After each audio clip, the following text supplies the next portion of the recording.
1954, doctors told athletes that no one could run a mile in under 4 minutes. They said it was physically impossible. The body would collapse and the heart would fail. It's a barrier that humans weren't built to cross. This was until Roger Bannister stepped on the track. He ran the mile in 3 minutes and 59.4 seconds. And surprisingly, to people at the time, his body didn't collapse and his heart didn't fail. And the craziest part, within the next year, not one, not two, but 37 other runners did the exact same thing.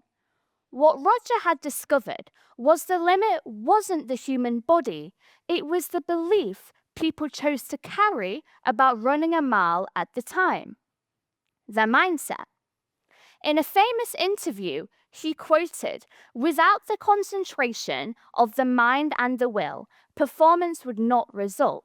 This highlights that in order for Bannister's body to cross the finish line, his mind had to do so first. To even fathom running this distance, Bannister had to develop a mindset strong enough to challenge what everyone else thought was impossible. Mindset, a word that's used commonly, yet few people stop to consider what it actually means. Renowned psychologist Carol Dweck studied mindset extensively and formulated her mindset theory. She argued there were two distinct core beliefs that shape how an individual sees their abilities. Now, in order to demonstrate these two beliefs to you, I'm going to give you a couple of everyday examples, and you're going to decide whether you're person number 1 or person number 2. Here's the first scenario. Imagine with me. You walk into a room for the first time and no one you know is there. Person number 1 immediately gets imposter syndrome, feeling like they don't belong there. So after a few minutes, they leave the room. Person number 2 stays and is slightly scared, but says to themselves they'll try and get to know new people. They don't leave, and they're unbothered whether they actually bond. It's the process that counts. So, are you person number 1 or are you person number 2? Take a couple of seconds to think about it. Now, let's imagine a second scenario. You are learning a new skill, and you're not as good as you thought you'd be.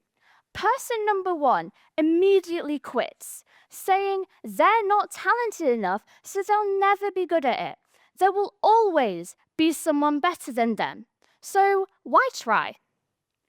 Person number 2 understands they're probably not going to be the best at what they do, but they're willing to grow and learn because they want to challenge themselves and try something that's not in their comfort zone. So again, are you person number 1 or are you person number 2? Person number 1 represents a fixed mindset. They believe success and their worth is tied to the result and have very static beliefs about growth and change. Person number 2 represents a growth mindset. They believe in valuing the process and see failure as a chance to grow and learn rather than a setback. One important thing to note is mindset isn't black and white. It's best to visualize mindset on a spectrum, with fixed on one end and growth on the other. And the key point here is no one sits permanently on one end. In fact, where you sit on the spectrum can differ depending on the situation. In some areas of your life, you may respond with a growth mindset. In other areas of your life, you may respond with a fixed mindset. You may even find yourself moving along the spectrum on the same day. This is because the brain has the amazing ability to change through the growth of neural connections. Going back to the person 1 and person 2 examples, you may have seen yourself as person 1 in one scenario, person 2 in the other scenario, and vice versa. It doesn't make you inconsistent. It simply makes you human. Most of us average out to live in the middle of the spectrum. So, what pulls us in either direction of the spectrum? Why do some situations pull us to fix whilst others push us to growth? One of the strongest influences shaping this movement is expectation. Psychologists identified something called the Pygmalion effect. It states that when higher expectations are placed on people, their performance tends to improve. In one well-known 1968 study, randomly selected students were told they had high academic potential. Surprisingly, by the end of the year, they performed better than their peers, despite random selection.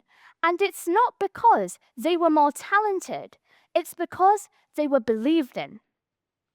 The opposite pattern of this is known as the golem effect. When people are expected to fail, their performance often declines. When low expectations are internalized, whether they've come from oneself or others, they slowly pull us towards the fixed end of the spectrum. Together, these effects show us that mindset isn't fixed, it shifts in response to the expectations that you absorb. What's powerful about these expectations is they don't just come from coaches, teachers, or parents. Ultimately, they're decided by us. We are the voice that internalizes the expectations we choose to accept about ourselves, which means the ones you repeat internally often matter more than those that I said out loud. You are the one who's in control of your own mind and what it strives for. This is why, in the movies, you'll often see a character talking to themselves in a mirror before a big, life-changing moment. They'll hype themselves up, repeat words of affirmation, or remind themselves of who they really are. And when a lot of us watch the movies, they probably think, well, what difference is a few words really going to make? We often underestimate how strong self-talk is as one of the powerful signals we give our brain.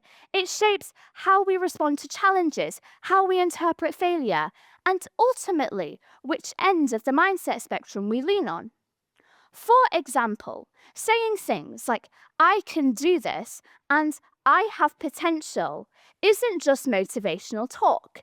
It's actively reinforcing the expectations that you hold about yourself.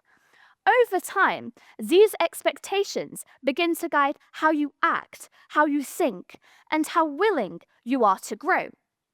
This is one way a growth mindset is strengthened, not through one big moment, but through the beliefs you repeat to yourself every single day. Consistency is key. So, how else can we develop a growth mindset? Well, another way is to pay attention to what you try, how you push yourself, and what you take from each experience.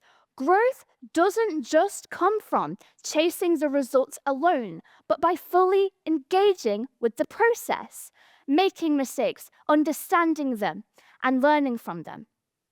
A very good example of a quote with this in action was said by Michael Jordan. I failed over and over and over again in my life, and that's why I succeed. As you can clearly see, he understands that in order to succeed, there will be setbacks, but they're there to help growth, not to be discouraged from. Learning from failure and choosing to move forward despite it is one of the most powerful ways to grow as an individual, because you are showing to yourself that you refuse to let the result define you and instead value the process and the lessons learned along the way. Lastly, take a moment to think about the top 5 people you hang out with in no particular order. What if I told you that in many ways you are the average of these 5 people? Sometimes the limits we think we have aren't ones that we've created, but ones we've picked up from the people around us. Sometimes cultivating a growth mindset isn't just about what you think or what you do, but it's about the environments you put yourself in and the people you choose to draw inspiration from. Given this, here's a challenge for you all. Next time you face a new uncertainty, difficulty, or challenge, ask yourself, what can I learn from this? Let that be the question that guides your actions, because how you respond shapes not just what you achieve, but who you become by the end of it. Let's go back to Bannister, the man who impossibly ran a mile in 3 minutes and 59.4 seconds. What made the difference wasn't a superpower or a trick he learnt. It was a belief, a mindset that refused to be limited by what others deemed impossible.